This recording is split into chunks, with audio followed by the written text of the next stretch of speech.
You killed those innocent women. Dahan-dahang iminulat nila Lain ang mga mata. Ang kisam na nasasabitan ng magarbong chandelier ay unti-unting naging malinaw sa paningin nila Lain. Puno ng karangyaan ang malaking bahay na iyon na unang beses lang na makita nila Lain simula nang mapunta siya sa China. Malayong malayo iyon sa maliit at madilim na kwarto kung saan siya nakakulong noon, kaya alam niyang nasa ibang lugar siya sa pagkakataong iyon. Nagtangkang bumangon sila Lain gamit ang isang kamay, subalit dahil nakalimutan niyang may malubhang sugat pala siya sa kaliwang paa ay malakas siyang mapadaing ng mapuwersa iyon.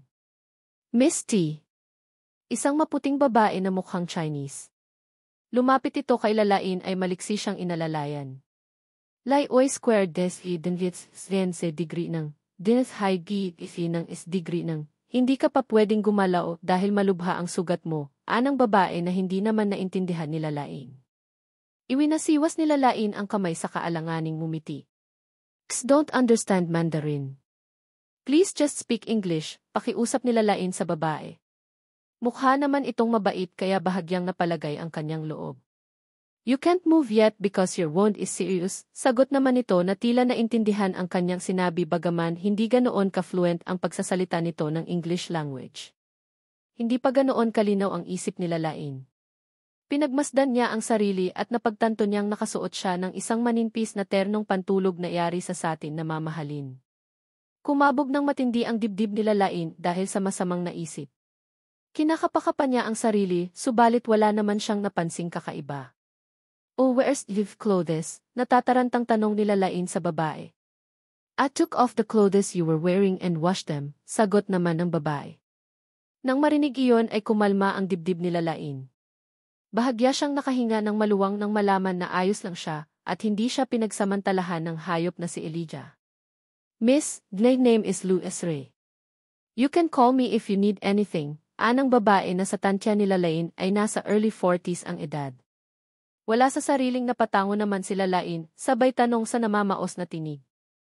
How long have you been sleeping? It's been a day and a half.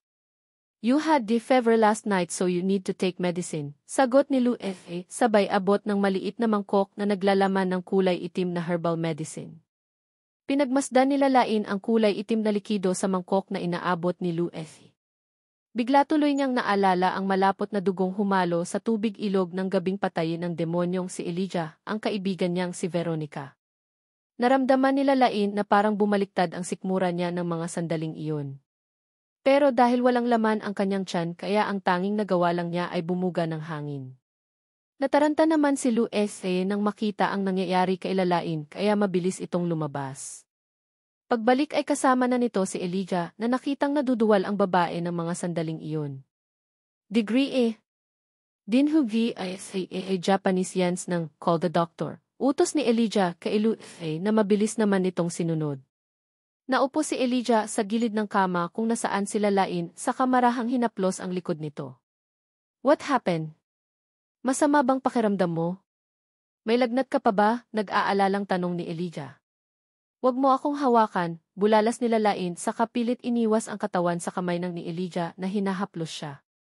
Nasusuklam siya rito. Pinatay nito si Veronica at ang iba pang mga inosenteng babae na dinukot nito sa Tierra Nevada. Wala itong kasinsama. Makita pa lang niya ang pagmumukha ni Elijah, pakiramdam niya ay masusuka siya. Nakakadiri itong uri ng tao. Naiwan sa ere ang palad ni Elijah na humahaplos sa likod ng babae. At ang kaninang puno ng pag-aalalang mukha ay napalitan ng madilim na anyo. Stop making trouble. Alam mo ba kung gaano kahirap kang dalhin dito? Kung ganoon, nakipagsabuatan ka rin pala sa magaling kong nanay para madala ako rito, sa halip ay sagot nila Lain. Yes, you're right, diretsa namang tugon ni Elijah. Kinasabot ko ang mga tao sa paligid nyo pero dahil gahaman ang ina mo, pinili niyang ibenta ka sa akin. Biglang pumasok sa isipan nila Lain ang sinabi ng kanyang nanay Ursula na hindi siya nito totoong anak. Nasagot na ang matagal niyang katanungan kung bakit ganoon na lang kalupit ang trato nito sa kanilang kapatid. Hindi pala nila ito tunay na kadugo. Pero sa isang banda, napagtanto sila Lain na mas mabuti na iyon. Dahil mas magiging masakit para sa kanwa kung totoong dugot laman niya ang gagawa sa kanya ng ganoong kahayupan. Hayop ka talaga, nanlilisik ang mga matang sagot nila Lain sa lalaki. Lihim namang napangiti si Elijah. Iyon talaga plano niya simulat sa pool. Ang ilayo sila lain sa mga taong mahal nito at mga kaibigan ng sa gayon ay siya na lang ang tanging sasandalan ng babae. Tinangka mo akong barilin pero pinalmapas ko iyon. Are you still mad at me? Masuyong saad ni Elijah sa galit na babae. Wala ka bang konsensya? Inosente si Veronica. Gusto lang niyang makaalis sa impyernong to, naiiyak na litanya nila lain sa kaharap. Pati na rin ang mga inosenteng babae na dinukot mo, walang awa mo silang pinatay, hayop ka. Tuluyan na ngang napahagulhol sila lain dahil bilang nanumbalik sa kanyang isipan ang magandang ngiti ni Veronica noong gabing sabay silang tumakas. Ang sakit-sakit sa pusong isipin na nagawa nitong tiisin ang lahat ng mga pahirap na sinapit sa lugar na iyon para mabuhay. Pero sa huli, ganoon lang ito kadaling pinatay ng demonyong lalaki na nasa harapan niya. And what do you want me to do? Hayaan siyang matakas para makapagsumbong sa mga pulis, nang uyam na sagot ni Elijah sa kamarahang umiling-iling. You're so ignorant and naive, Lalaine.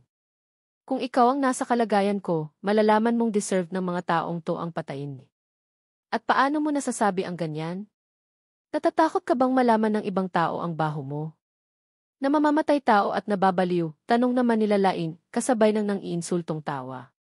Unti-unting nagdilim ang mukha ni Elijah, dahil sa mga narinig na iinsulto, na para bang may isa pa itong nakakatakot na katauhan na nagtatago sa maamong mukha. He does everything for Lalaine but why doesn't she even appreciate it? Pero hindi nagpakita ng anumang takot si Lalaine habang nakatingin sa demonyong pagmumukha ni Elijah. Alam mo kung ano ang pinagsisisihan ko ngayon, ani Lalaine habang bakas ang puot sa mga mata. Pinagsisisihan kong hindi ako marunong gumamit ng baril. Baka napatay na sana kita ngayon, demonyo ka di. Gusto mo akong patayin, naniningkit ang mga matang tanong ni Elijah. In that case, I'll give you another chance to kill me but this time in bed. Pagkasabi niyon ay itinulak ni Elijah si Lalaine pahiga sa malambot na kama saka sinimulang tanggalin ang pagkakabutones ng suot nitong pantulog. Nahintakutan naman si Lalaine saka mahigpit na hinawakan ang kwelyo ng suot niyang damit nang sa gayon ay hindi ito tuluyang mabuksan ng lalaki. Hayop ka! Bitiwan mo ako! Baliw ka na, sigaw ni Lalaine habang nagpupumiglas. Pero dahil sa pagkakasubsob niya noong isang gabi sa mabatong kalsada, nagkaroon ng malalim na gasgas ang kanyang kamay kaya nakabalot iyon ng benda ng mga sandaling iyon. Dahilan para isang kamay lang ang gamit niyang pangdepensa sa pagtatangka ni Elijah sa kanya. I'm not crazy, Lalaine. I would have liked to wait for you to get better before did this, but you're making me angry. Kaya kung ako sa'yo, mag-behave ka lang para hindi ka na masaktan pa si. You have no place in his life anymore.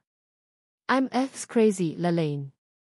I would have liked to wait for you to get better before did this, but you're making me angry. Kaya kung ako sa'yo, mag-behave ka lang para hindi ka na masaktan pa si. Ayaw ko. Hayop ka. Wag mo akong hawakan, nakakadiri ka, sigaw ni Lalaine habang patuloy na nagpupumiglas. Pero dahil may sugat siya ay nanghihina pa kaya halos hindi naman iyon nararamdaman ng lalaki. Napangisi naman si Elijah habang patuloy na tinatanggal ang pagkakabutons ng suot ni Lalaine. Kung di mo ako gusto, sino ang gusto mo? Si Knaves Dawson, puno ng pang-uyam na tanong nito. Wag ka nang umasa. His first love and fiant is back. You have no place in his life anymore, Lalaine. Biglang nagbago ang reaksyon ng mukha ni Lalaine ng mga sandaling iyon. Samantala, tuluyan nang ang natanggal lahat ng demonyong si Elijah ang pagkakabutones ng damit ni Lalaine. Tumambad sa kanya ang maputi at makinis na balat ng dalaga. And even though it was covered with a white shirt as an undergarment, it was indeed beautiful sight for Elijah. Bumigat ang paghinga ni Elijah habang puno ng pagnanasa ang mga matang pinagmamasdan ang walang kalaban, laban na dalaga. Don't worry honey, mas hihigitan ko pa ang ginagawa ninyo ng lalaking iyon, and soon you will also know that I am better than him. Nang yumuko ang lalaki palapit kay Lalaine, hindi niya alam kung paano at kailan pero isang basag at matulis na porcelain jar ang biglang lumitaw sa pagitan ng mga kanyang daliri. Walang pag-aalinlangan na inunde ni Lalaine ang matulis na bagay sa mga mata ni Elijah. Natigilan naman si Elijah at nabigla pero mabilis naman niya itong naiwasan, pero dumaplis pa rin iyon sa kanyang pisngi na akaagad nagsugat. Doon naman nakahanap ng pagkakataon sila Lain. Nagpagulong-gulong siya sa kama at bumangon para umibabaw kay Elijah, ay pagkatapos ay magkakasunod niyang inundayan ng saksak ang lalaki at sinentro ang dibdib nito kung nasaan puso. At dahil sa magkakasunod na pag-atake nila Lain kay Elijah, ay hindi na nito nadepensahan pa ang sarili. Diretsong sumugat ang matalas na bubog sa dibdib ni Elijah, at lumikha iyon ng malalim na sugat na naging dahilan para pumuslit ang dugo roon. Nang makita ang satisfaction sa mukha nila Lain, ay naintindihan ni Elijah na gusto talaga siyang patayin ng babae. Talagang ginagalit mo ako, madilim angas anyong tanong ni Elijah, habang nakatingin sa babae na walang takot ang makikita sa mukha. He now understood what the woman had done. At first she had provoked him to force him to do something. Then she had deliberately deceived him with her beauty so that she could carry out her plan. What's brilliant plan? Salamat kay Veronica dahil pinagaling niya ang kamay ko, matapang naman na sagot nila Lain sa lalaki habang hindi binibitiwan ang bubog na nakasaksak sa dibdib nito. Magaling na ang kamay nila Lain, salamat kay Veronica. Subalit pinili niyang magpanggap na masakit pa iyon para maitago niya ito sa lalaki nang sa gayon ay magamit niya kung sakali. Napakagaling na doktor ni Veronica at maraming pangarap sa buhay, pero ganoon lang ito kadaling pinatay ng hayop na si Elijah. Lalo pang diniinan nila Lain ang pagkakatarak ng bubong sa dibdib sa Elijah nang maalala ang ginawa nitong kahayupan. Na para bang doon niya dinadaan ang lahat ng puot niya para sa demonyong lalaki. Pilit naman inabot ni Elijah ang piraso ng bubog na nakabaon sa kanyang dibdib, kasabay ng pagdura ng malapot at mapulang dugo. Nahihirapan na siyang huminga dahil sa matinding sakit at kerot dulot ng sugat. Minaliit niya sila Lain. Hindi niya inaasahan na ang maliit na kuting na ito ay nagiging mabangis na tigre pala. Narinig naman ni Lu Se ang komosyon na nagmumula sa loob ng kwarto kung nasaan ang kanilang bisita. Mabilis siyang pumasok at natunghayan ang sitwasyon, kaya naman mabilis niyang hinila sila Lain palayo sa kanyang amo. Doon lang nagkaroon ng pagkakataon si Elijah na habulin ang kanyang hininga. Mahigpit na yakap-yakap ni Lu Se sila Lain, may lagnat ito ng mga sandaling iyon at dahil hindi na kaya ng katawan nito ang matinding pagod at panghihina, kaya unti-unti na itong tinatakasan ng malay. Si Elijah, nakasalukuyang nakabaon pa rin ang matulis na bubog sa kanyang dibdib ay nanlilisik ang mga matang naglakad papalapit kay Lain at sinakal ito. Sa higpit ng pagkakasakal niya ay halos malagutan na ng hininga ang babae ng mga sandaling iyon. Puno ng galit ang mga mata ni Elijah habang nakatingin sa nanghihinang sila Lain at makalipas ang mahabang sandali ay sakalang niya ito binitiwan at hinarap ang housekeeper na si Lu Se ng Navy. Si British Pound Sterling o Japanese Yens ng Find her doctor, utos ni Elijah. Hindi alam nila Lain kung gaano katagal siyang walang malay. Subalit nang magkamalay siya ay naroon na ulit siya sa maliit at madilim na kwarto. Pero ayos lang iyon kaysa naman kasama niya ang baliw na si Elijah. Alam niyang mas delikado ang buhay niya kapag malapit ito sa kanya. Maya-maya'y pumasok si Lu Se na may blankong ekspresyon sa mukha. Nilapitan siya nito at tinulungang bumangon saka inalalayan palabas sa kwarto. Tahimik na sumunod sila Lain sa babae na walang kahit anong reaksyon. Walang silbi kung manlalaban pa siya sa lugar na iyon. Isa pa hihina pa ang kanyang katawan at masyado ng pagod. Ilang araw na siyang may lagnat. Hindi rin siya nakakakain ng maayos at kulang sa tulog kaya naman mabilis na namayat ang kanyang katawan. Ang suot niyang damit ay naging napakaluwag na sa kanya, gayon di ang kanyang baba na nanunulis na. Ilang sandali pa ay nakarating na sila ni Lu Se sa isang opisina. Pagpasok nila, naroon si Elijah na nakaupo sa swivel chair. Maputla ang mukha nito pero ang sugat nito sa mukha sanhi ng ginawa niya ay mapula at nagkaroon na ng langid. At bagaman hindi naman umabot sa puso ni Elijah ang ginawang pagsaksak nila Lain ng porselanang bubog. Malalim naman ang sinanhi nitong sugat sa kanyang dibdib at maraming dugo ang nawala, kaya imposibleng hindi indahin ng katawan nito ang bagay na iyon. Inalalayan siyang maupo ni Lu Se sa siyang katapat ni Elijah. Paulit-ulit na inukilkil nila Lain sa kanyang isipan na hindi dapat siya magsalita o kahit magtanong. Malakas kasi ang pakiramdam niyang doon na sasabihin ng lalaki ang tunay na dahilan kung bakit siya dinala nito roon. Why have you lost weight again? Masuyong tanong ni Elijah sabay marahang haplos sa kanyang pisngi. Mabilis na iniiwas nila Lain ang kanyang mukha sa lalaki at hindi sumagot. Kinamumuhian niya ang lalaki dahil kung umasta ito ay parang walang nangyari pagkatapos ng lahat. Hindi naman nagalit si Elijah sa ginawa ng babae, sa halip ay binawi nito ang kamay ay inutusan ang tauhan na nakatayo sa tabi nito. Open it. Mabilis namang sinunod ng tauhan ang inuutos na ito ni Elijah. Hinila nito ang makapal na kulay itim na kortina. At gayon na lang ang panlalaki ng mga mata nila Lain nang makita ang isang malaking salamin, at sa loob niyon ay makikita ang isang babae na nakadapa sa sahig at pinanonood ng napakaraming kalalakihan. Hindi na niya kailangan pang magtanong. Alam nila Lain kung ano ang lugar na iyon. Doon dinadala ang mga kababaihan para isalang sa live sex show. It's your choice. Isa iyan sa mga parusa para sa mga babaeng tumatakas sa lugar na ito. Hindi lang yon, bubuhusan ka rin ng asido sa mukha sa oras na mahuli ka. Nangingilabot sila Lain habang pinakikinggan ang mga sinasabing iyon ni Elijah. Hindi rin niya makayanang tingnan ang babaeng nasa loob ng salaming kwarto na pasahan ng maraming kalalakihan kaya inalis niya ang paningin dito.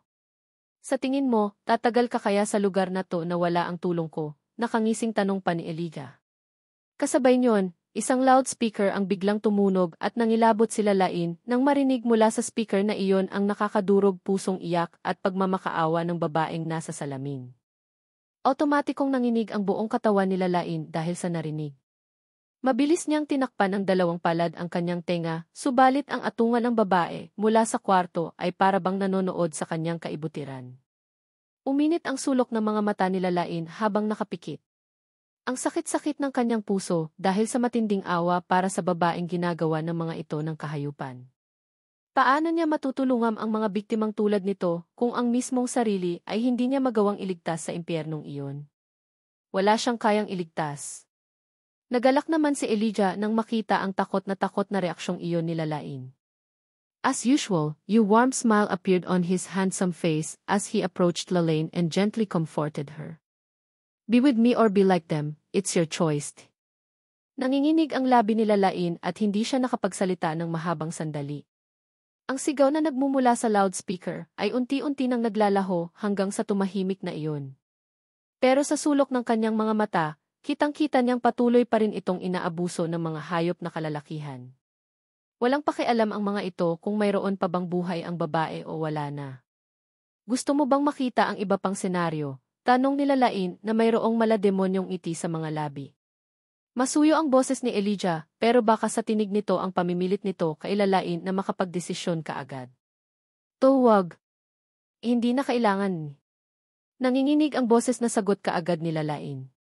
Gusto niyang makauwi ng buhay sa Pilipinas para malaman ng lahat ang kahayupan na ginagawa ng mga demonyong ito at maparusahan. Hindi niya hahayaang mapunta sa wala ang pagkamatay ni Veronica ng iba pang mga babae na nasawi sa impyernong lugar na iyon. Gagawin niya ang lahat para mabuhay sa lugar na iyon nang sa gayon at magawa niya ang plano. Umiiyak na hinarap nila Lain si Elijah saka sinabing, gusto kong sumama sa iyo. But Elijah didn't completely believe Lain's words. There was no doubt that she had tried to kill him. So how could he completely believe this woman? Marahang ingat ni Elijah ang maliit at namumutlang mukha nila Lain sa katusong umiti. Remember, the moment you betray me, I will turn you into a specimen so that you can stay at my side forever. Umiiyak na tumango lang sila Lain sa lalaki. Iyon lang ang tanging magagawa niya sa oras na iyon, ang sumunod sa mga gusto nito para mabuhay. Gustong-gusto naman ni Elijah ang pagiging masunuri nila Lain ng mga sandaling iyon. Para itong ligaw na kuting sa madilim at delikadong kalsada na naghahanap ng mag-aaruga. Malayo sa Lain na malatigre at handa siyang patayin anumang oras. Umaasa ka pa rin bang hahanapin ka ni Neves Dawson at ililigtas? Nang marinig ang pangalan iyon ay bahagyang kumalma ang puso nila Lain. Pero alam niyang totoo ang sinasabi ni Elijah, wala na itong pakialam sa kanya dahil bumalik na si Gwyneth na first love nito. At isa pa, alam niyang galit na galit pa rin sa kanya si Neves dahil iniisip nitong trinaydor niya ito noong nahuli sila nitong magkasama ni Elijah sa kanyang apartment. Kaya bakit siya tutulungan nito? Samantala, hindi naman hahayaan ni Elijah na magkaroon pa ng kahit katiting na pag-asa sila Lain na ililigtas ito ni Neves Dawson. Pinagplanuhan niyang maigi na madala sila Lain sa bansang iyon, kaya natural lang na pinaghandaan niya ito. Kinuha niya ang magazine na galing sa Pilipinas at ipinakita ang isang pahina kay Lain. Tingnan mong maigi, hindi ka na niya ililigtas pa kahit kailan, wika ni Elijah habang nakangisi. Wala sa sariling pinagmasdan naman ni Lain ang magazine na nasa harapan niya. Ang nilalaman ng magazine na iyon ay nagpaguho sa natitirang pag-asa niya. Gumuwang ang kanyang katawan at parabang malalaglag siya sa kinaupuan dahil sa mga natuklasan. Sinamantala naman ng demonyong si Elijah ang pagkakataon. Inunat niya ang mga braso at niyakap ng mahigpit sila Lain. Napakaliit ng baywang nito at napakalambot kaya parabang ayaw na niyang bitiwan ito ng mga sandaling iyon. Mamula-mula ang mukha ni Lain dahil sa mababang lagnat nito at ang mapulang marka sa liig nito sanhi ng pagkakasakal niya ay nagdulot ng excitement kay Elijah. At parabang ng mga oras na iyon ay gusto niya itong angkinin. Hindi napigilan ni Elijah ang sarili na yumuko dahil gusto niyang halikan sila Lain sa mga labi. Gusto niyang ibalik ang sa mamula-mulang kulay ang labi nitong namumutla ng mga sandaling iyon. Napapikit na lang sila Lain kahit at hinayaan si Elijah sa gusto nitong gawin kahit diring-diri siya. Hindi na siya manlalaban pa dahil ayaw niyang mauwi sa wala ang lahat ng mga paghihirap niya sa lugar na iyon. Gusto niyang makuha ang tiwala ni Elijah at pagkatapos niyon ay palihim siyang tatakas. Ipinikit nila Lain ang mga mata at ikinuyom ng mahigpit ang mga kamao. Kasabay niyon ay pinigilan niya ang kanyang paghinga habang hinihintay na lumapat ang mga labi nito sa kanya. Si Elijah naman ay walang pagsidlan ang saya nang makitang nagpaubaya lang sila Lain sa tangkang paghalik niya. Dahan niyang inilapit ang kanyang mga labi at nang may kalahating puldaga na lang ang layo niyon ay isang malakas na lagabog sa pinto ang pumutol niyon. Desvin, malakas na sigaw ni Madam Faye habang papasok sa opisinang iyon. Napakunot noon naman si Elijah nang makita ang babae. At sinong magpapasok sa'yo rito? Nakasuot si Faye ng itim na sando na mababa ang uka sa dibdib at hanggang pusod ang haba. Samantalang ang ibaba naman nito ay isang itim na skinny jeans na humahakab sa magandang hubog ng mga binti nito. Umangat ang gilid ng mapupulang labi ni Faye dahil sa sinabing iyon ni Elijah. Sa relasyon na meron tayo, kailangan ko pa ba talaga ng approval para pumasok? Get out, mariing sagot naman ni Elijah sa bagong dating na babae. Pinagmasdan ni Faye ang ayos ni Desvin habang kasama nito sila Lain. Kita niya kung paano nito hawakan ang babaeng hilaw na iyon na maihalong pagmamahal. May bawal ba akong makita? Namimiloso pong tanong ni Faye sa lalaki sabay lapit sa mga ito at maharang hinaplos ang likuran nila Lain ng magaganda nitong kamay at nagsalita sa pinaka nakakaakit na tono. Little girl, pwede ba akong sumali sa inyo? Let's threesome. Don't worry, hindi lang sa lalaki kaya kong makipaglaro, pati rin sa babae. Pakiramdam naman nila Lain ay nanayo ang lahat ng balahibo niya sa katawan dahil sa sinabi nito. Iniisip niyang katulad ni Elijah ay nababaliw na rin yata ito. Shut the putya up, mariing saway naman ni Elijah na may matatalim na tingin. Nakahinga naman ng maluwang sila Lain nang hindi matuloy ang akmang paghalik sa kanya ng baliw na si Elijah. Pero sa susunod, hindi na niya alam pa kung kaya pa ba niyang iwasan ang pagtatangka nito sa kanya. Kailangan niyang makaisip ng plano sa lalong madaling panahon, kundi baka doon na siya sa lugar na iyon malibing ng buhay. She passed away, Di. Bitiwan mo ako, Elijah. Anila Lain na sa kauna-unahang pagkakataon ay hindi ito tinawag na kuya.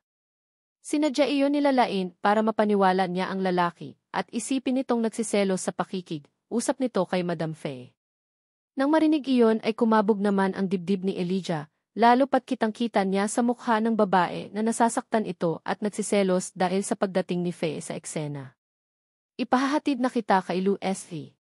Kumain ka at magpahinga. I just have business to discuss with this bitch, nakangiting saad naman ni Elijah. S.I.G.T. Sagot nila Lain saka inalalayan siyang tumayo ni Lou F.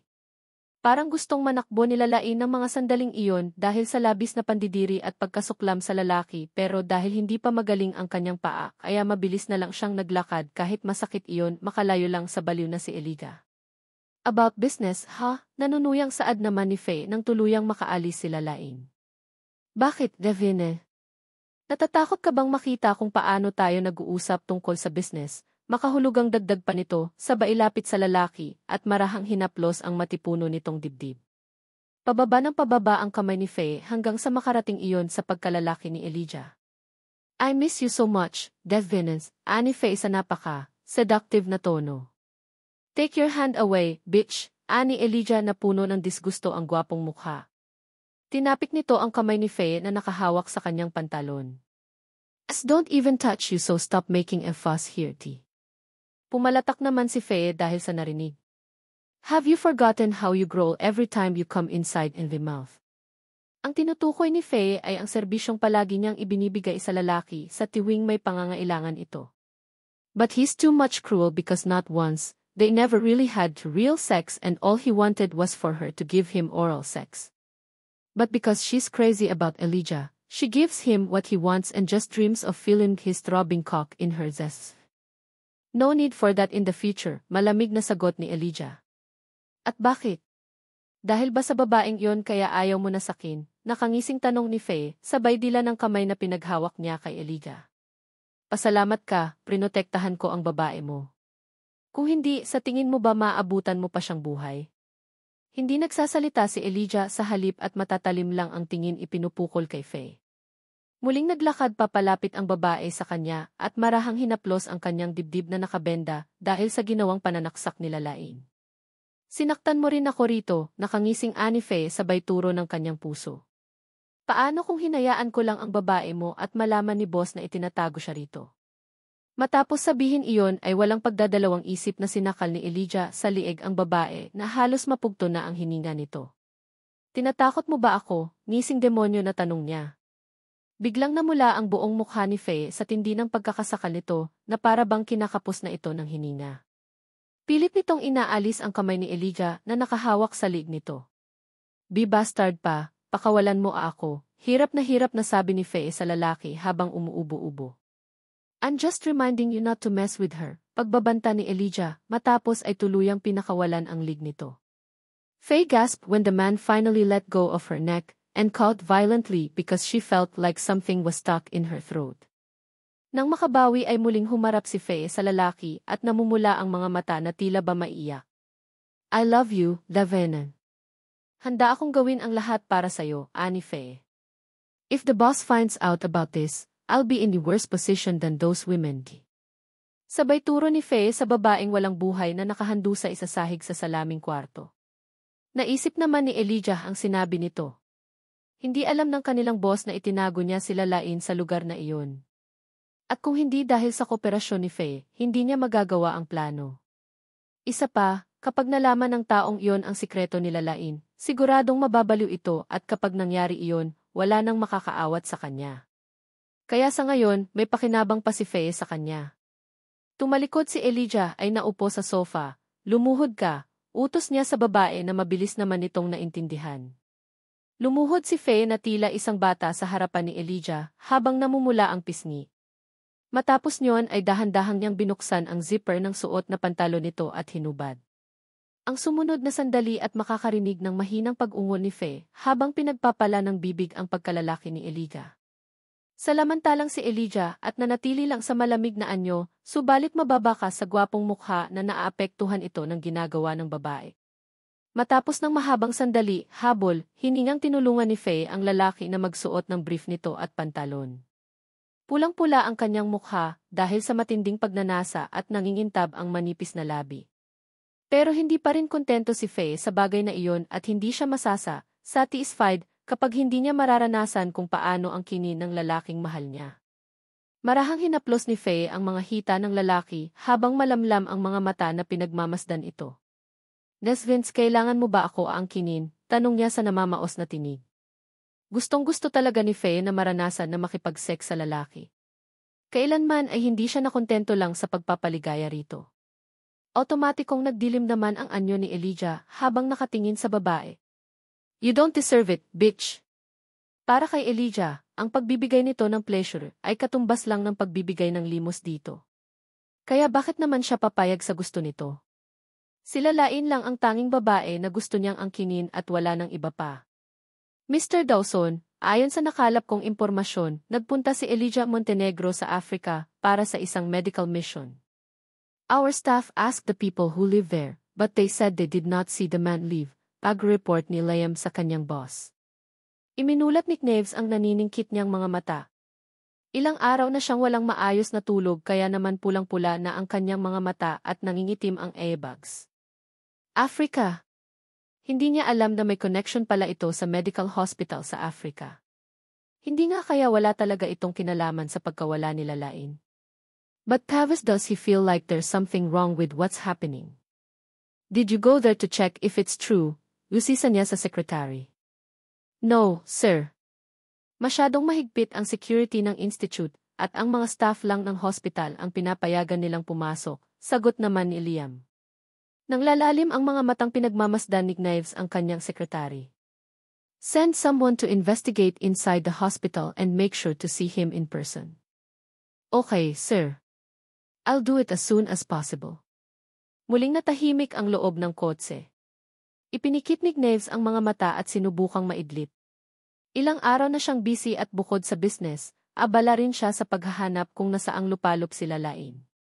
Nang ipikit niya ang mga mata, muling pumasok sa kanyang balintataw ang mukha nila Lain. He didn't know what was wrong with him, but he seemed to be possessed by an evil spirit. Para siyang nababaliw na kakahanap kung nasaan ang babae, at sa sobrang pagkabaliw niya, determinado siyang mahanap ito sa anumang paraan. Ilang sandali pa iisang tawag ang sinagot ni Liam, at nang marinig ang sinabi ng taong iyon sa kabilang linya, nagpapanik itong humarap sa kanyang boss na kasalukuyang nakaupo sa backseat ng kotse. Mr. Dawson, may nangyari, natatarantang pagbabalita ni Liam. Nagdilat naman ng mata si Knaves at kunot noong tumingin sa lalaki. What's wrong? Si Imela Lady. Nag-aalinlangan sabi nito na nautal.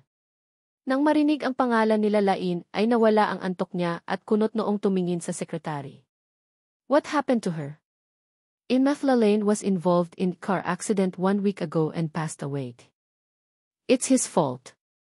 Philippine National Police Highway Patrol Group, DADI, Metro Manila, isang pulis na may matapang na anyo ang naglapag ng mga nakalap na ebidensya sa crime scene, 1 linggo na ang nakalilipas.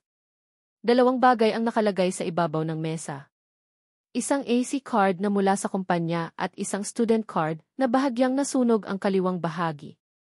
The photo on the AC card was not burned, and the woman in that photo had a sweet smile and shining eyes.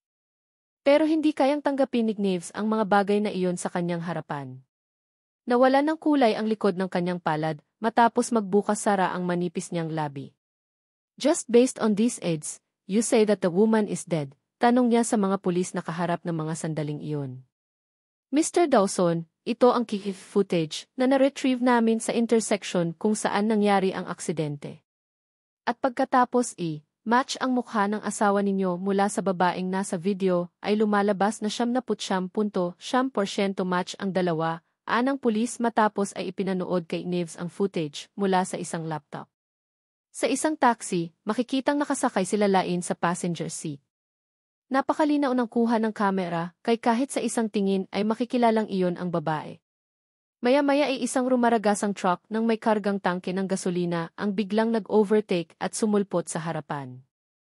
Sa sobrang bilis niyon ay nagpajuwang-jewang at sumalpok ito sa sinasakyang taxi nila Lain.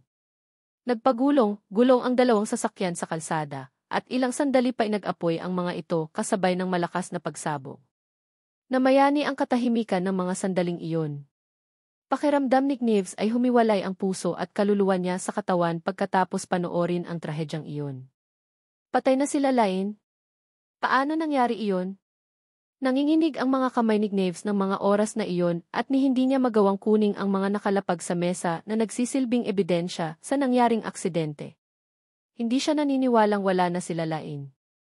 Kahit ang mga sandaling iyon ay ayaw niyang paniwalaan. Maya-maya pa'y tumalikod si Knaves at lakad-takbong lumabas ng police station na para bang wala sa sarili. Mr. Dawson, saan kayo pupunta?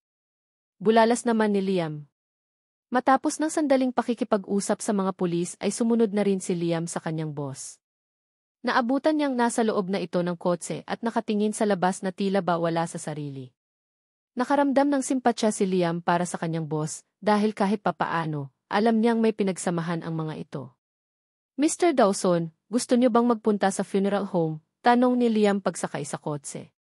No, puntahan natin ang pinangyarihan ng aksidente, sagot ni Neves na may blankong ekspresyon sa mukha. Makalipas ang kalahating oras ay narating nila ang intersection kung saan nangyari ang naganap na aksidente. Mabilis na bumaba si Neves na ipinagtaka naman ni Liam pero hinayaan na lang niya ito. Nakita ni Liam mula sa loob ng kotse na nakatayo lang ang kanyang boss sa gilid ng intersection at nakatulala sa kawalan. Niwala siyang idea kung ano ang ginagawa nito ng mga sandaling iyon. Ilang sandali pa ang nakalipas, muling sumakay si Neves sa kotse ay sinabing, sa funeral home tayo dumiretso. Okay, sir. Nang makarating sa destinasyon, mabilis na nagtungo ang dalawa sa morgue, kung nasaan ang mga labi ng babae. Pwede ko bang makita ang bangkay ni Mrs. Dawson? Tanong ni Neves sa staff. Natigilan naman si Liam na nakatayo lang sa isang tabi. Sa kauna-unahang pagkakataon, iyon ang unang beses niyang narinig ang kanyang boss na tawagin sa apelyedo nito ang babae. Mahigpit kasing ipinagbawal nito noon na ipagamit ang apelyedo nito kay MF Lalain. Kaya upang itago sa publiko na mag-asawa ang dalawa, kailangan pang ipeke ang mga dokumento ni M. Lalain na ginagamit nito sa university, sa trabaho, at sa mga EDS. Hindi naman naging mahirap iyon para sa kanila dahil may kinunsaba silang isang lawyer para gawan iyon ng paraan. Umiling-iling naman ito sa kainilabas ang isang maliit na box. Because the victim's entire body was almost burned, we followed standard procedure and euthanized her. Nakatayo lang si Neves ng mga sandaling iyon at blankong nakatingin sa kahon. Makalipas ang ilang segundo ay nagsalita rin siya. Arrange a good memorial for the wife, anya sa staff ng punerarya. Okay, sir. Nang maiayos ang lahat, mula sa paglalagay ng mga labi sa porcelain urn at maiburol sa funeral, ay kaagad ding umalis si Neves. Pagkasakay sa kotse, napagtanto ni Neves ang isang bagay. It's a trick. Hindi sila lain ang babaeng iyon, ani Neves kay Liam na noon ay tahimik lang habang nagdadrive. Isa hindi naman malaman ni Liam ang sasabihin. Kitang-kita naman sa footage na si Ibia Lalain ang nasa video, kaya bakit sinasabi ng kanyang boss na buhay pa ito? Pero Mr. Dawson, malinaw na si Ibia Lalain ang nasa footage, ani Liam sa lalaki. I'm sure it's not her. Pwedeng kahawig lang niya ang babae sa footage, saad ni Neves na may himig kasiguruhan. While seemingly torturing himself, Eli watching the footage of the accident, Neves gradually became convinced that Lalain was not the one in the video. Maaaring sa unang tingin ay makikitang kumukha nga nito si Lalain, pero hindi siya maloloko ng basta-basta. He knows Lalain very well, even the way she speaks and acts because they live together under the same roof. Samantala, hindi pa rin naniniwala si Liam sa sinasabi ng kanyang boss. Hindi naman ganoon karami ang mga kakilala ni Emily Lalain, kaya sino naman ang gagawa ng ganoong kalokohan para palabasin na patay na ang babae? Basta mag-focus ka sa paghahanap kay Ursula. Malakas ang kutob kung may kinalaman ang babaeng iyon sa nangyari kay Lalain, bilin pa ni Neves sa kanyang sekretary na hindi na nagpaliwanag pa ng husto sa kanyang mga haka-haka. Alright, sir. Ilang araw matapos ang masusing paghahanap kay Ursula, nakita rin ito ni Liam na nagtatago. Sa una sinabi nitong siguro nga ay namatay na ang anak pagkatapos nitong kumuha ng registration booklet ng araw na umuwi ito sa Sierra Nevada. Nang sabihin naman ni Liam sa babae na namatay sa isang car accident si Ibia Lalain, ay hindi man lang ito kakikitaan ng pagkalungkot o pagluluksa. At dahil ang utos ng kanyang boss na mapaamin ang babae sa kahit na anong paraan, ay kumuha siya ng mga bayarang sanggano para takutin ito. It seems that his strategy was effective with Ursula because he also got the woman to confess. Iibinenta ko siya sa halagang 1,000,000. Pag-amin ni Ursula sa namumutlang mukha. Naubos ko na ang pera kaya kung babawiin niyo pa, wala na akong ibibigay sa inyo, dagdag pa ng babae. Nagulat naman si Liam sa narinig na pag-amin ni Ursula. Mukhang tama nga ang sinabi ng kanyang boss na buhay pa si Eve Lalain. At saan mo naman siya ibinenta? Tanong ni Neves sa madilim na anyo at nakakatakot na tono. Hindi ko kilala di. Ani Ursula na nakatungo sa magkasalikop na kamay. Di, basta isang babae ang nagpunta sa bahay ko at nakita si Lalain. Ang sabi niya, nagustuhan daw ng boss niya sila Lain, kaya ipinagbili ko siya sa halagang 1 milyon. Nakaramdam ng kerot at paninikip ng dibdib si Knives, matapos marinig ang confession na iyon ni Ursula. If he hadn't rushed Lalaine to process their annulment, she wouldn't have returned to the province and this wouldn't have happened. Kasalanan niya ang lahat. Tell me where he was taken or you will rot in jail, mariing sabi ni Knives habang nagtatagisan ang mga ngipin sa galit. Ang pagkakaalam ko sa Sea China siya dadalhin. Did you choose me? Yan pagkakaalam ko sa Sea China siya dadalhin. China. Natigilan si Knives sa narinig. Bakit napunta sa bansang iyon ang babae? Isa pa, sino ang babaeng dumukot kay Lalain? Habang naglalakbay ang isipan dahil sa narinig na pag-amin mula kay Ursula, isang tawag ang natanggap ni Knives mula sa kaibigan at doktor na si Eros. Bro, you need to go to the hospital, bungad ni Eros pagkasagot niya ng tawag. Otomatikong kumunot ang noo ni Knives dahil sa sinabi nito. Wave, clueless niyang tanong. It's very important, Knives. I want to talk to you in person, anang Eros sa seryosong anyo. Okay, papunta na ko, aning Knives at matapos makuha ang lahat ng dapat malaman tungkol kay Lalain, pansamantala niyang pinakawalan si Ursula. But once he finds Lalaine and discovers what really happened to the woman, he swears he will find her again and make her pay. Let's go, Mr. Miller, aning Knives sa kanyang sekretary, sa kanilisan ang lugar at mabilis na sumakay sa kotse. Wala pang kalahating oras nang marating ni Knives ang South Manila Medical Hospital. Kaagad siyang nagtungo sa surgery department kung saan kasalukuyang nakaduty si Eros. Pagdating niya roon, naabutan niya itong nasa labas ng ward. What do you want to talk about? Bungad ni Knives nang makita ito. May patient sa loob ng ward at sister ng assistant nurse ko. She ran away from an institute in China and mentioned your young wife, pagbabalita ni Eros. Nang marinig iyon ay sumikdo ang dibdib ni Knives saka walang sabi-sabing pumasok sa loob ng ward. Isang babaeng nakabenda ang buong mukha at tanging mata lang nakikita. Kahit nakatakip ang buong mukha nito, halata namang nasunog iyon dahil sa mamula-mulang balat. Kilala mo ba sila Lain Aragon? Alam mo ba kung nasaan siya? Diretsang tanong ni Knives sa babae. Sino ka? Balik naman ng babae na parabang naging alerto. I'm her husband, walang pag-aalinlangan pakilala ni Knives sa babae. Si Eros at Liam naman nakasalukuyang na isang gilid at makikinig lang ay nagkatinginan dahil sa sinabing iyon ni Knives. Noon kasi, ayaw na ayaw nitong ipaalam kahit kanino ang koneksyon kay Lalain. Sandaling tumitig ang babae kay Knives na parabang sinusuri, pero makalipas ng ilang segundo ay nagyuko rin ito sa magkahugpong na mga palad. Ako si Veronica. Anang babae. At kilala ko ang asawa mo. Si Lalain Aragon. Pag-amin nito, binundol ng matinding kaba ang dibdib ni Knives dahil sa narinig. Where is she? Nasa China. Why is she in China? Who kidnapped her? What happened to her? Magkakasunod na tanong ni Knives.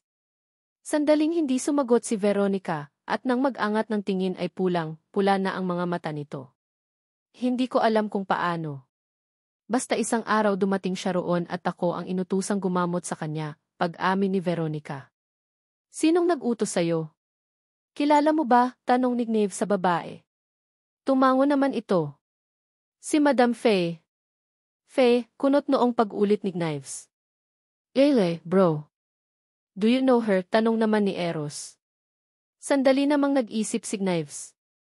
Para kasing narinig na niya ang pangalang iyon sa kung saan. I'm not sure, sagot ni Knives sa kaibigan saka bumaling sa babae. Nasaan na siya ngayon? Paano ka nakatakas? Nang mga sandaling iyon ay tuluyan nang ang umiyak so Veronica nang maalala ang gabi kung paano siya nakatakas sa lugar na iyon. Kung hindi dahil kay Lalain, malamang ay patay sa siya ngayon. Pasalamat din siya dahil daplis lang ang natamo niya ng barilin siya ni Boss Tasrin. Kung hindi na sana siya nakabalik at nakahingi ng tulong. Tinulungan niya ako. Nagpaiwan siya para makatakas ako at makahingi ng tulong di. Umiiyak na saad ni Veronica. Pipakiusap tulungan mo siya. Baka hindi niya na siya maabutan pang buhay pag di kayo nagmadali. Mga halang ang kaluluwa ng mga tao roon. Pagmamakaawa pa ni Veronica sa harapan ni Knives. Nang mga sandaling iyon ay kumuyom ng mahigpit ang mga kamo ni Knives. Hindi siya papayag na may mangyaring masama kay Lalain. Gagawin niya ang lahat para mailigtas ito sa mga kamay ng hayop na may pakana ng lahat. Tawagan mo si Captain Morales, Mr. Liam. Pupunta tayo ng China ngayong gabi, utos ni Knives sa sekretary. Okay, sir. Anang Liam sa kakaagad na lumabas ng ward para tawagan ang piloto, di private plane na pag-aari ng mga Dawson. Are you sure, bro? Delikado, baka sindikato ang dumukot sa asawa mo, pagtutol ni Eros sa plano ng kaibigan. Don't worry. You know me. I'm not stupid enough to just rush in without plan. Just be careful because you don't know what you're up against, muling paalala pa ni Eros. Tawagan mo ako kapag kailangan mo ng tulong, dagdag pa nito. Samantala, nang lubusan ng magaling si Lalain sa kanyang injury, palihim niyang nililibot ang kabuo ng lugar kung saan siya naroon. Ginagawa niya iyon kapag hindi siya pinagtutuunan ng pansin ni Lu Fa na siyang bantayan niya. Palihim niyang inaaral ang lugar para malaman kung saan siya pwedeng lumabas ng hindi napapansin. Ang residence ni Elijah, kung saan siya, kasalukuyang namamalagi ay nasa kaliwa ng lugar. Napag-alaman din nila Lain na ang lugar palang iyon ay ang institute kung saan ginagawa test subject o guinea pig ang mga tao. Iyon din ang institute na napabalita noon dahil sa ipinasara dahil sa illegal na gawain. Araw man o gabi, palagi pa ring naririnig nila Lain mula sa bahay kung saan siya na tumutuloy ang iyak at pagmamakaawa ng mga babaeng pinahihirapan sa impyernong iyon. Ang mga boses na iyon ang palaging gumigising sa kanya sa gabi na para bang humihingi ng tulong at nagmamakaawa. Dahil doon, lalong naging determinado sila Lain na makaalis na lugar na iyon. Kinagabihan, maagang umuwi si Elijah sa residence nito. Nag-umpisa na naman kasing magdugo ang sugat ng lalaki sa dibdib na gawa nila Lain, kaya hindi ito pwedeng mapuwersa. Napabor naman kay Lalain dahil hindi siya nito pinagsasamantalan dahil sa nararamdaman. Matapos makakain ng dinner, nilapitan sila Lain ng binata at masuyong hinawakan sa kanyang mga balikat.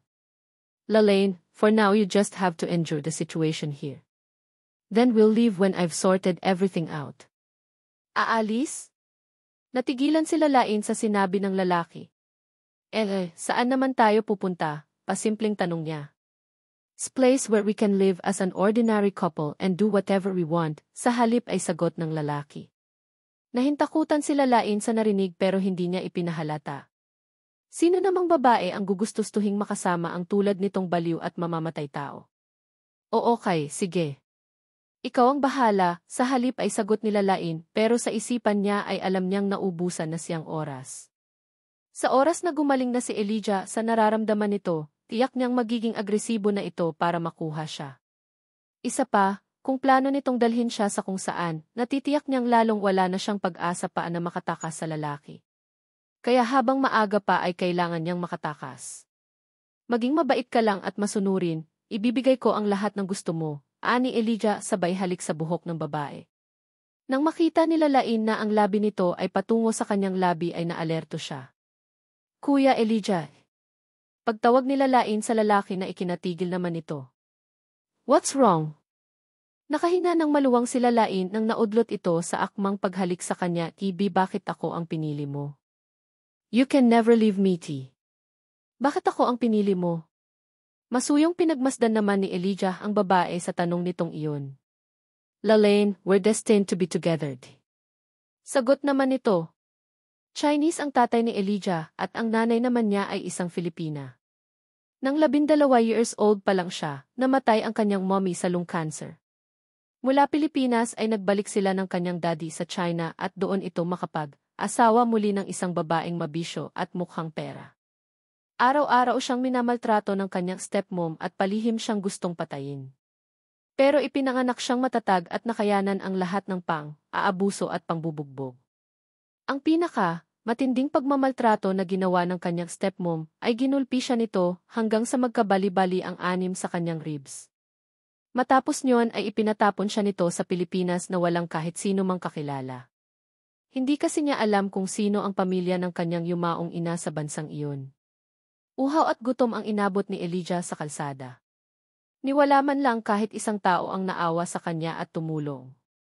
Doon na-realize ni Elijah na talagang napakalupit ng mga tao kung minsan.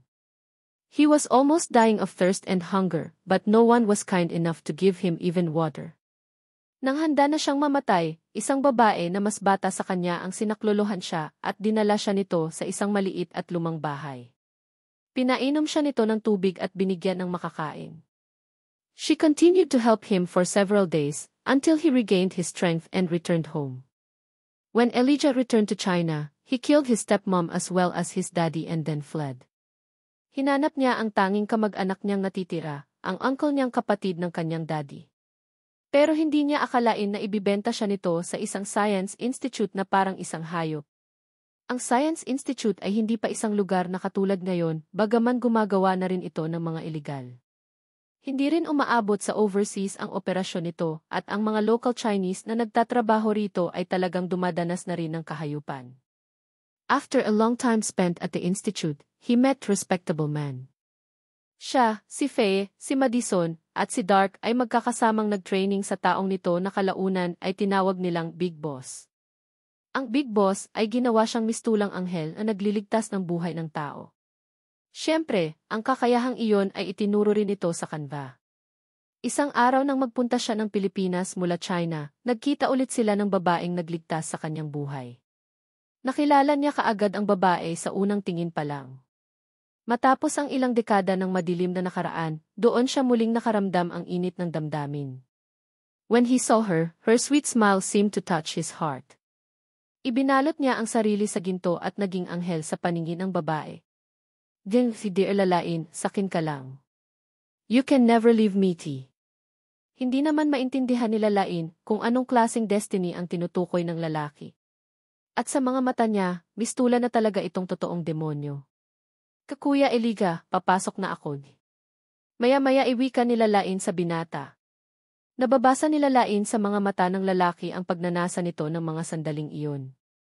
Kung noon, hindi niya iyon pansin, ngayon ay kitang-kita na siya. Hindi na rin naman ito nag-abala pang itago mula sa kanyang ang kakaiba nitong mga tingin. Natatakot si lalain na bigla siyang sunggaban ng lalaki at hindi niya alam kung paano iyon iiwasan. Sa labas naman ng pinto, madilim ang anyo na nakakuyom ang mga kamao ni Faye. Naiisip pa lang niya ang kakaibang tingin ni Elijah kay lalain at pagsasabi nitong magpakalayo-layo ang dalawa ay nakaramdam na siya ng matinding selos. Simula noong makilala niya si Elijah, hindi pa siya nito pinagmasdan ng ganoon. At pakiramdam niya, sa tuwing pinagmamasdan siya ng lalaki ay para siyang isang basura. Naisip ni Faye na hindi maaaring magtagal si lalain sa lugar na iyon or else, tuluyan nang mawawala sa kanya si Elijah. Kumislap ang mga mata ni Faye ng mga sandaling iyon ay isang ideya ang naisip niya. Umalis siya sa residence ni Elijah at nagpunta sa tirahan ni Madison. Malalim na ang gabi pero hindi pa rin makatulog si lalain. Malaki ang compound ng institute pero ayon kay Lou Effie, ang katabi nilang distrito ay isang commercial area na maunlad. Naisip ni lalain na kung makakapagdisgis lang sana siya at magpunta sa lugar na iyon, baka sakaling may pag-asa pa siyang makatakas. Wala siyang ganoong alam pagdating sa bansang China, pero siguro naman ay mayroong marunong ng wikang English na mapagtatanungan niya ng direksyon patungo sa Philippine Embassy. Pero alam din nila Lain na hindi ganoon kadali ang lahat at hindi lahat ng problema ang nasusolusyonan ng pera. Malalim ang pag-iisip nila Lain, kaya hindi pa rin siya makatulog nang may marinig siyang mahinang kaluskos sa labas ng pinto. Biglang kumabog ang kanyang puso nang maisip na baka si Elijah iyon. O kaya naman ay baka si Luese na bumalik dahil may nakalimutan. Pero di ba ang sabi nito ay bukas na ito babalik? Mabilis na kinapa nila Lain ang metal chopsticks na palihim niyang itinago. Simula kasi noong pagtangkaang niyang patayin si Elijah, ay pinabantayan na siya nitong mabuti kay Luese. Kaya ang chopsticks na iyon ay naitago ng minsang malingat si Luese. Ilang sandali pa inabuksan ang pinto ng kanyang kwarto, at dahil nasanay ang kanyang mata sa madilim na kwarto, kaya kaagad niyang nakita na pumasok ang isang mataas at malaking lalaki. Nang aninagin niya ang mukha nito mula sa liwanag ng bintana, natutup niya ang kanyang bibig nang makitang si Madison iyon. Paano nangyari iyon? Ang alam nila Lain ay namatay na ito nung barilin ito ni Veronica. Nang makalapit si Madison ay kaagad niyang inangat ang comforter na nakabalot sa babae at tumambad sa kanya ang makinis at maputi nitong binti. Dahilan para makaramdam ng matinding libog si Madison. Gag ka. Huwag ka nang magpanggap na tulog. Nandito ako para singilin ka sa ginawa mo sakin. Anang Madison na nanlilisik ang mga mata at sumunggab sa babae. Mabilis pa sa hangin na inunde nilalain ang hawak na chopsticks sa lalaki pero dahil mamasel ang katawan nito ay hindi ito tinablan at sa halip ay naputol iyon. Nang makita naman ni Madison ang ginawa nitong iyon, ay nanlilisik ang mga mata niyang hinarap si Lalain at malakas na sinampal. A squared CIU, kidse. Ang lakas naman ng loob mong labanan ako. Sa lakas ng pagkakasampal ay nakaramdam ng hilo si Lalain at naumpog siya sa pader at nagkaroon ng malaking bukol. Lu-S-I. Tulungan mo ako, natatarantang sigaw ni Lalain. Buong puwersa niyang sinipa si Madison at maliksing gumapang pababa sa kama. Nang makarating sa pinto, doon niya tuluyang nakita kung ano ang nangyari kay Luesi. Nakahandusay ito sa sahig at walang malay. Wala ka ng kawala. Pagsasawaan kita hanggang sa hindi mo na maisara ang mga hita mong yan, nakangising saad pa ni Madison na hinubad na pang itaas na damit. Ano ba? Bitiwan mo ako, sigaw naman ni Lalain habang nagpupumiglas. Sa paghahanap ni Lalain ng paraan para makatakas sa lalaki, nakapa niya ang kalahati ng chopsticks na naputol kanina at walang pag-aalinlangan niyang isinaksak sa mga mata ni Madison dahilan para mabitiwan siya nito. Sinamantala ni Lalain ang pagkakataon, mabilis siyang bumangon at tumakbo palabas patungo sa kwarto kung nasaan si Elijah. Pero pagdating niya doon ay nakabulagta na sa sahig ang 4 na bodyguards ng lalaki na nakabantay sa pinto na marahil ay si Madison ang may gawa. Sa halip na matakot, ginamit ni Lalain ang oportunidad na iyon para tuluyang makatakas.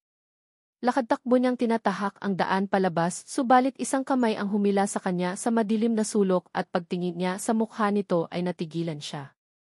Madison is dead. Lalain, where are you going?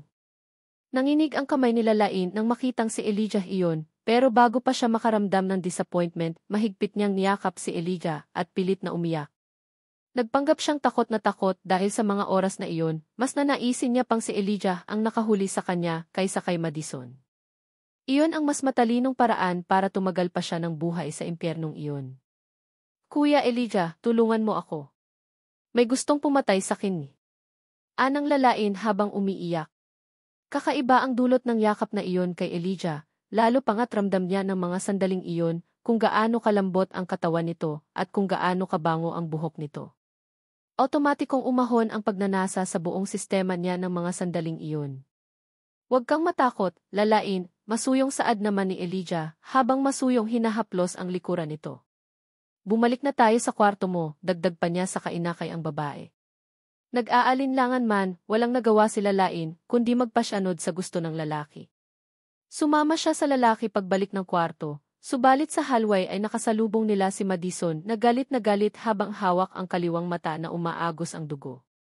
Elijah, mabuti naman at nahuli mo ang babaeng yan, bungad ni Madison sa lalaki nang makitang kasama nito ang babae.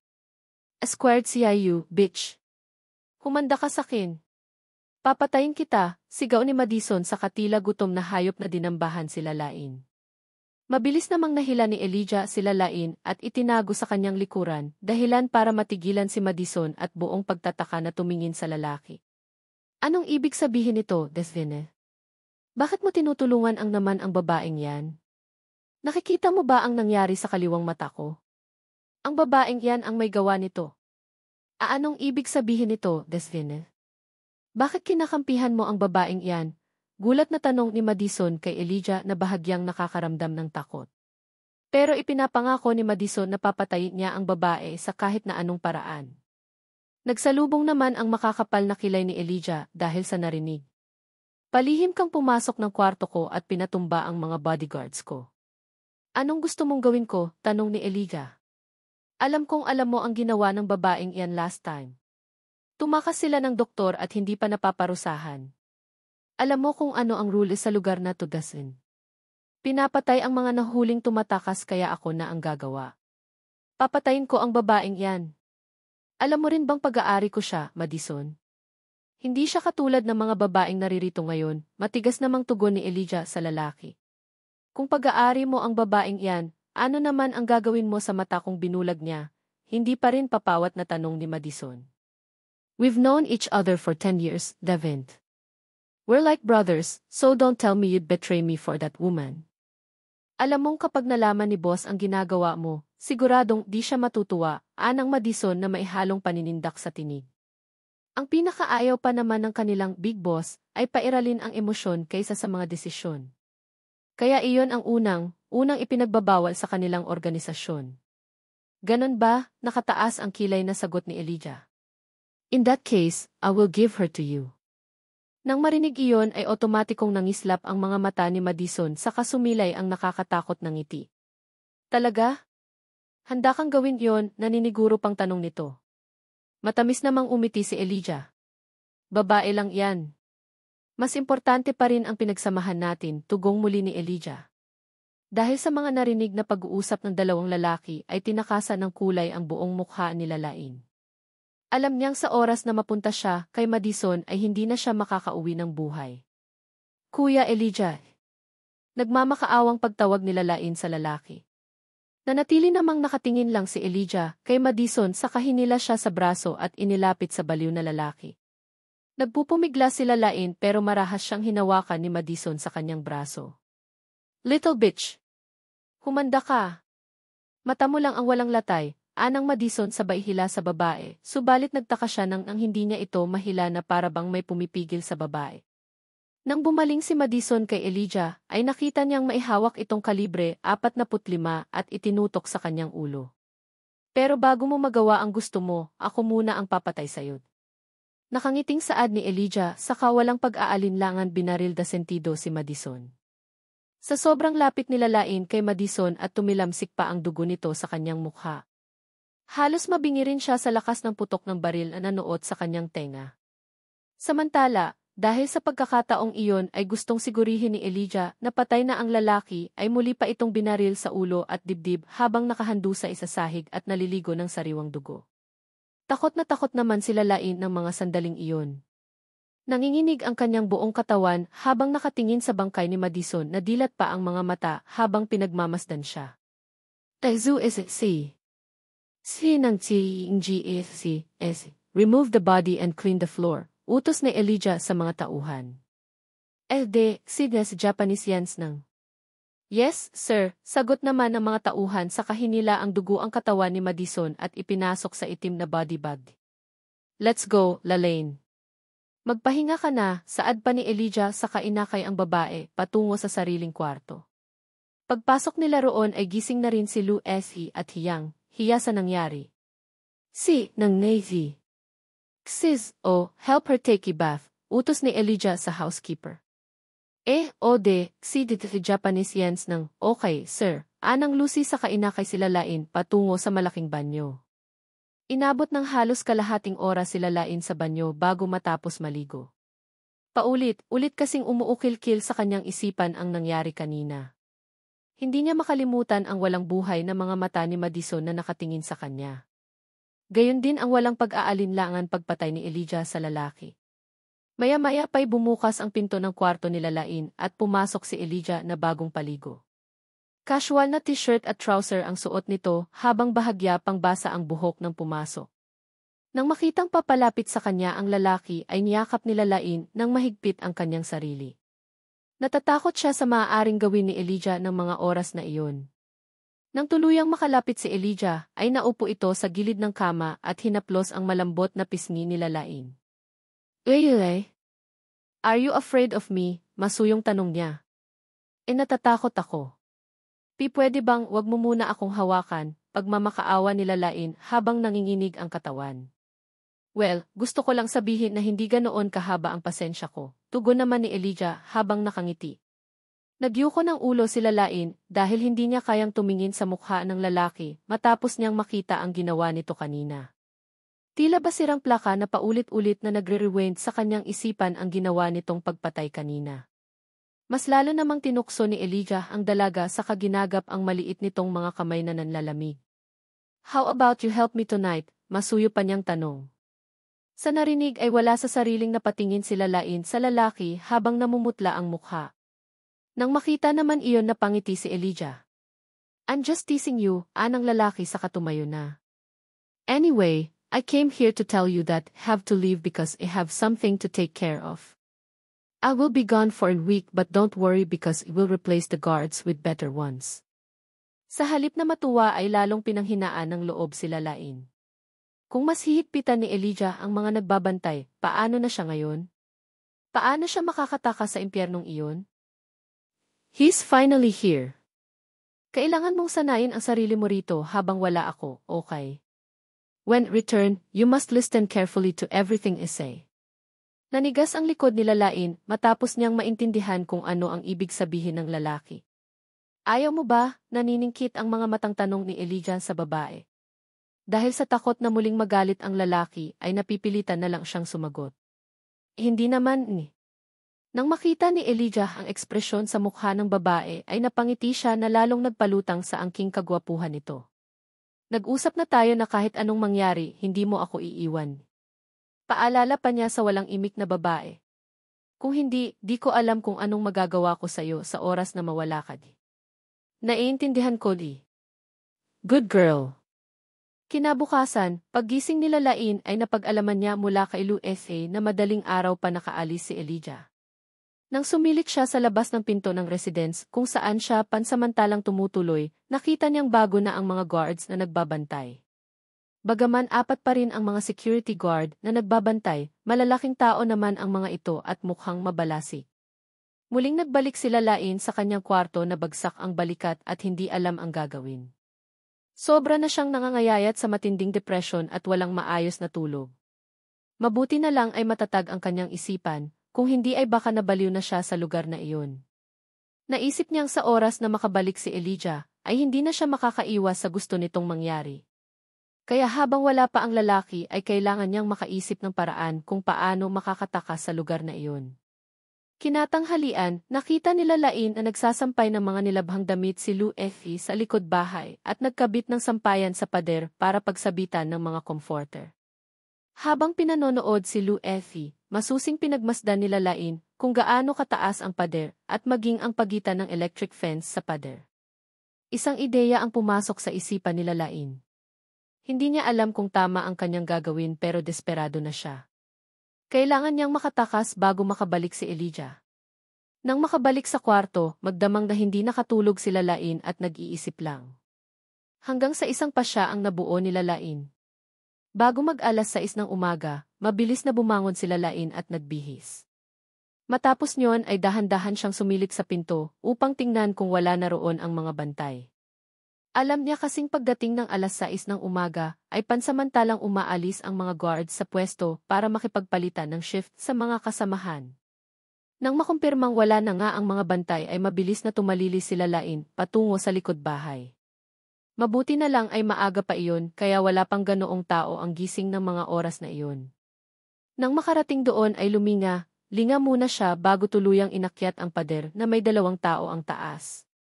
Napakataas niyon at imposibleng maakyat ng payat at maliit na katawan ni Lalain. Ngunit marahil dahil sa pagiging desperada at kagustuhang makaalis na sa kasuklam-suklam na lugar na iyon, himalang naakyat ni Lalain ang pader.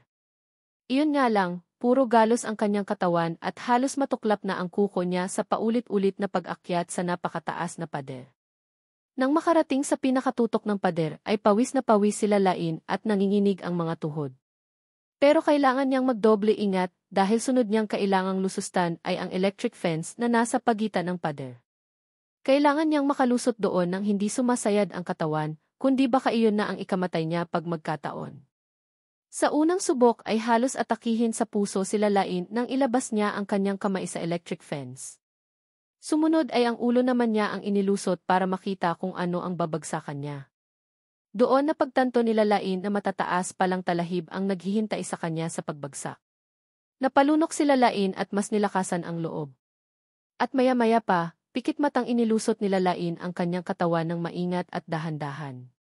Laking pasalamat niya dahil maliit lang ang kanyang katawan, kaya naging akma ang espasyo na iyon para makalusot siya. Nang sa wakas ang matagumpay na nakalusot si Lalain sa electric fence, ay marahan niyang inihulog ang sarili masukal na talahiban.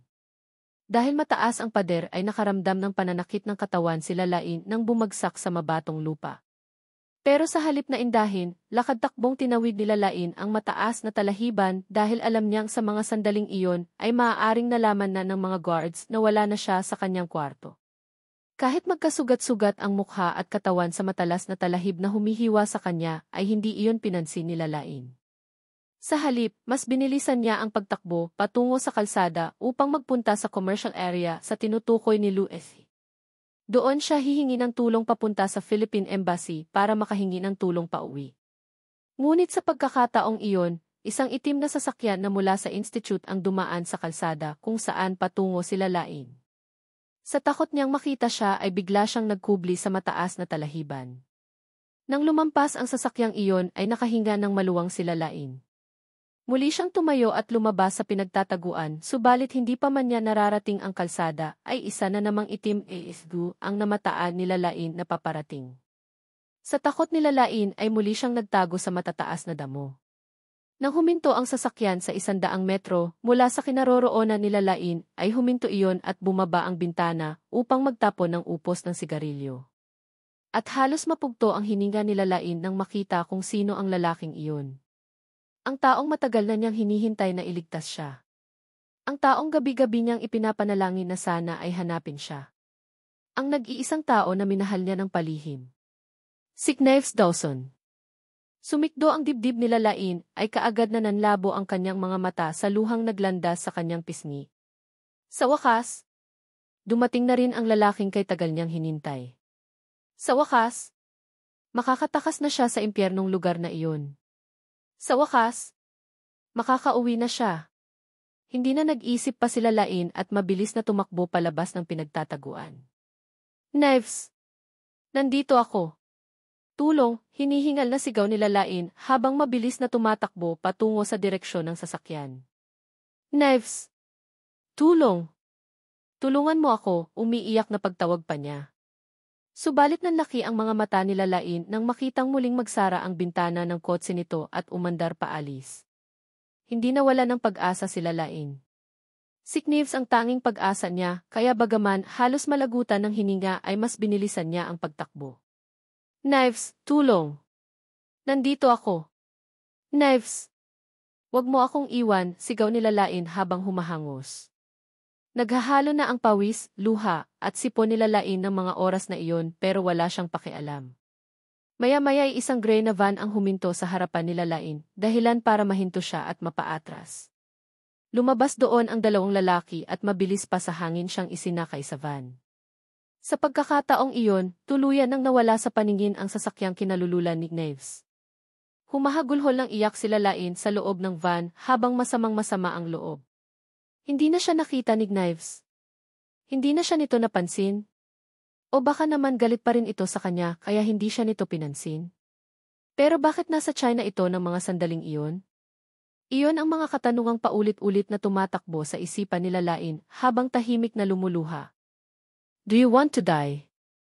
Elvive kalahating oras nang tumigil ang sasakyan na kinalululan nila Lain sa isang madilim na basement ng isang abandonadong gusali.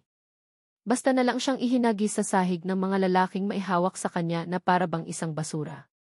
At dahil habang nasa biyahe ay itinali ng mga ito ang kamay at paa niya sa kanilagyan ng duct tape ang bibig kaya hindi na siya makasigaw pa.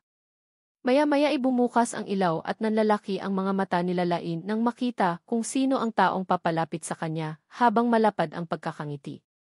Tinanggal nito ang duct tape sa kanyang bibig dahilan para makapagsalita. Ay, ikaw. Anong kailangan mo sakin? What did you do to Dustin to make him go crazy for you like that? Tanong ni Faye, saka hinawakan siya sa baba at nagtama ang kanilang mga paningin. Pilit ikinalma nila Lain ang sarili kahit patakot na takot siya ng mga sandaling iyon saka matamang tumitig kay Faye.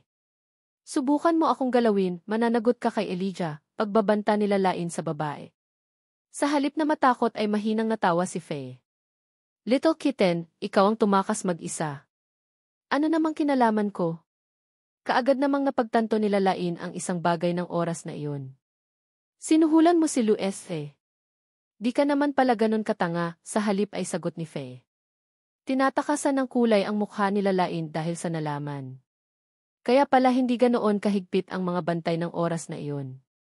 Lumalabas na hinayaan siya ng mga itong makatakas para may dahilan ang mga itong patayin siya. Bakit mo ginagawa to? Anong kailangan mo sakin? Ngumisi si Felicity sa kamarahang hinaplos ang mahaba niyang buhok. Gusto kong mawala ka na habang buhay para wala na akong kaagaw kay Esin. Wala akong pakialam sa lalaking yon, sa halip ay sagot nila Lain. Kung gusto mo, sayo na siya, basta hayaan mo lang akong makatakas. Promise, di na ako magpapakita sa kanya. Pangungumbinsi pa nila Lain sa babae. Umangat ang gilid ng mapupulang labi ni Faye sa sinabing iyon ng babaeng bihag. Sa oras na pakawalan kita, hahanapin ka ni Definity. Ani Faye habang marahang naglalakad paikot sa nakaupong babae. Do you know what we have saying? To cut the grass, you have to remove the roots. At bago pa makasagot sila Lain, sinenyasan na ni Faye ang dalawa niyang tauhan at sinabing. Digriditi. Si Isay, and son Dijingdin. Take her to the hidden palace. Din say, okay, maam. Takot na nagpalipat-lipat ng tingin nila Lain sa mga ito sa kabahagyang napaatras. Saan niyo ako dadalhin? Hindi na naituloy pa nila Lain ang sasabihin ng muling lagyan ng mga ito ng tape ang bibig nila Lain at lagyan ng piring ang mga mata. Sa loob ng itim na difi, masama ang mukha ni Knives ng mga sandaling iyon. Nagtatagis ang mga bagang nito habang nakatingin sa labas ng binata ng sasakyan. Ilang stick na rin ang sigarilyo ang naubos niya dahil sa matinding pag-iisip kung saan naroroon ang babae. Mr. Dawson, ayon sa mga tauhan natin sa loob ng institute, wala na si Ibel Lain sa residence ni Elijah Montenegro. They said he might have been sold to another client. And where is it? Tiimbagang niyang tanong sa lalaki. Iniisa-isa ko na po ang mga possible client na pwedeng kumuha sa kanya, Mr. Dawson. Make it as soon as possible. Napag-alaman ni Knives na si Elijah ang may kagagawa ng peking pagkamatay nila Lain sa Pilipinas. But no matter how much he prepared everything to kidnap Lalaine out of the Philippines, it still wasn't that smooth. That's why he immediately knew that the bullshit Elijah Montenegro was the mastermind behind everything. Knives knows that place very well. Once he finds Lalaine, her life will become even more dangerous. Knives is already depressed thinking about what he should do at that moment. Mula sa maliit na kwarto ay inilagay sila Lain sa mas malaki kung saan maraming kababaihan na halos kasing edad lang niya ang naroon. Baka sa mukha ng mga ito ang takot, panik, at pagtataka habang inililibot ang paningin sa malaking kwarto. Nang sumunod na sandali, pumasok ang lalaking may malalaking katawan sa kwartong iyon. May dala ang mga itong mga kahon at bawat isa sa mga kababaihan na naroon ay pilit pinainom ng isang hindi kilalang inumin. Pagkatapos ay isa-isang kinukuha ang mga kababaihang iyon at dinadala sa kung saan. Isa sila Lain sa hindi nakaiwas sa bagay na iyon. Matapos niyang inumin ang likidong iyon at pinigilan ang sariling masukal ay hinila siya ng isang lalaki patungo sa kung saan. Nagpupumiglas siya subalit dahil halos doble niya ang laki ng lalaki ay nagmistulan siyang maliit na kuting na nakikipagbuno sa isang tigre. Bitiwan mo ako. Saan mo ako dadalhin? Hay ka, pagpupumiglas nila Lain at pinagsusuntok ang lalaki. Pero nanatili lang itong hila-hila siya na parabang isang manipis na papel. Habang nasa daan, bawat kwarto na madaanan nila Lain ay naulinigan niya ang nakakadurog pusong sigaw ng mga kababaihan. At alam niyang sa mga oras na iyon ay kabilang na rin siya sa mga babaeng iyon. Namumutla ang mukha nila Lain at habang tinatahak ang daan patungo sa kung saan. Nag-umpisa na ring tumulo ang kanyang luha ng mga sandaling iyon dahil napagtanto niyang wala na siyang kawala. Hindi na siya makakatakas pa sa pagkakataong iyon at doon na siya mamamatay. Maya-maya ay isang kwarto ang bumukas ay lumabas doon ang isang lalaking mataba. Uy! T at yun zijt, CLC. 6 ay British pound sterling ng KJ. Ulan! As don't like this woman. She doesn't want to play with me, anang Chinese sabay hila sa isang babae na hubot-hubad at puno ng pasa at sugat ang buong katawan, senyales na tinorture ito. Nang makita sila Lain ng matabang lalaki ay nagliwanag ang mga mata nito sabay sabing, digrigik si British pound sterling ng UA.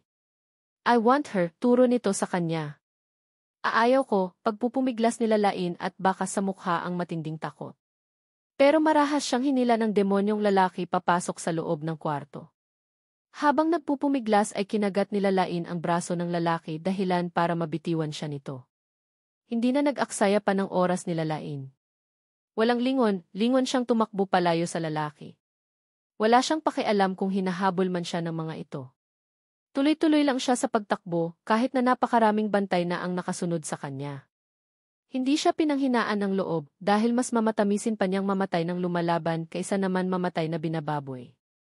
Tumakbo sila Lain hanggang sa may bantay na rin ang sumulpot sa kanyang harapan. Dahil corner na siya, walang nagawa sila Lain, kundi pumasok sa isa sa mga kwarto, subalit sa kasamaang palad ay nakalock yun. Naubusan na ng pag-asa sila Lain, lalo pat papalapit na ang mga humahabol sa kanya. Nagsala na rin ang kanyang luha, sipon, at pawis na mga sandaling iyon habang isa-isang pinipihit ang doorknob ng bawat pinto. Hanggang sa isang pinto ang biglang bumukas, kahit hindi pa pinipihit nila Lain ang seradura, saka mabilis siyang hinila papasok sa kwarto ng kung sino, bitiwan mo ako. Hindi na naituloy pa nila Lain ang pagsigaw dahil tinakpan na nito ang kanyang bibig sabay sabing, "Shut up. Do you want to die?"